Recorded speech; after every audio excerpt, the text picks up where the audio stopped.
animal in boxer briefs and a ratty t-shirt. He follows the trail of clothing leading from his bed to the door. He can smell his jeans before he sees them, the familiar scent of 100 collective meals from last night's shift, combined with about 1,000 after-hours cigarettes. He lifts them from a packing box and holds them at arm's length, their blunt odor making his stomach lurch. He pats them down and pulls out a wad of cash and his cracked cell phone. 13 missed messages from his group chat with Nik and Darby. He scrolls to the top. Nik. Where did you go? Yep, he made it to the park in time. He skims the rest of the exchange of text bubbles, ending with both of them confirming they are safely at home. They don't seem unduly pissed at him. Brian's friends know he is a penchant for the Irish goodbye. He shoots off a quick apology text anyway. Brian, sorry guys, had one too many and had to leave immediately. See you tonight though. Brian waits and watches for a response. Nik is typing. He wonders vaguely if they suspect anything. Nik, just let us know next time. I was worried. By the way, you left your bike at the bar. But in the state you were in, it's probably for the best. Darby, and bitch, you better hydrate. I can't pick up your slack tonight. Have to put on my own face mask before assisting others. Brian rolls his eyes at Darby and clicks his phone into the charging cable on the floor. One would think with 5 years of experience and the cyclical nature of the moon, the 25-year-old werewolf wouldn't be caught off guard each month. But plans rarely work out for Brian and take more energy than they're worth. He thinks of his transitions in the same way he does his piles of laundry on the floor. He has never separated lights and colors, and so far, nothing that bad has happened. Okay, sure, there was that one person in the park last month, but if you average that with all the nights he hasn't killed someone, he definitely has a passing grade.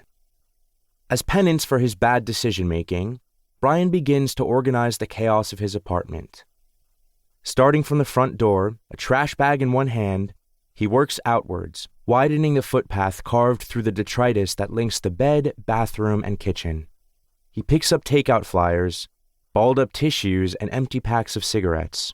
He tosses away a pile of unopened mail, everything is online anyways, and uncovers a long-forgotten plate and fork with the remnants of some hardened spaghetti and marinara sauce. Holding it in one hand, he slowly turns it upside down, but the fork is fused to the plate. He shrugs and throws them both away. He picks up a greasy pizza box and is delighted to hear the rattle of leftovers.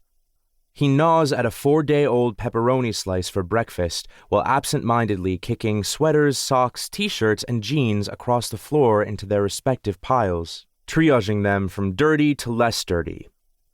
He clears off the steel countertop, surgically unfurling a couple of rolled-up bills that he found next to the microwave. He squints to see if any flecks of coke have dusted the countertop. It's not much, but he dips his index finger in what's left and rubs his gums anyways.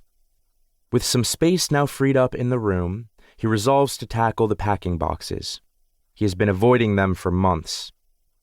When he moved in, he only unpacked the essentials: laptop, kitchenware, clothes, and lube, unsure if his stint in the city would take. He spent the last 12 months sliding, stacking, and unstacking the neat cardboard boxes into a range of Tetris formations. They've been dinner tables, nightstands, and chairs, and during one mushroom-induced trip, they were both the walls and the distinguished guests of a tea party in his blanket fort. Their alternate uses protect him from both their contents and the arduous task of having to pack things up quickly if he's ever found out. But he can't live among boxes forever. Brian takes a deep breath and puts himself to work. Kneeling before the box labeled school, he removes the unused textbooks and stacks them against the wall with the others. The hardcover copies of moral philosophy, historical sociology, cultural anthropology serve as a strong foundation. He stacks the paperbacks on top, each a variation on the same theme but with the word perspectives clunkily added to the title. All of which were tools to prepare him for a career in being hard to talk to. He was 2 years into his degree when he was turned. It's hard for him to remember the version of himself that got him in.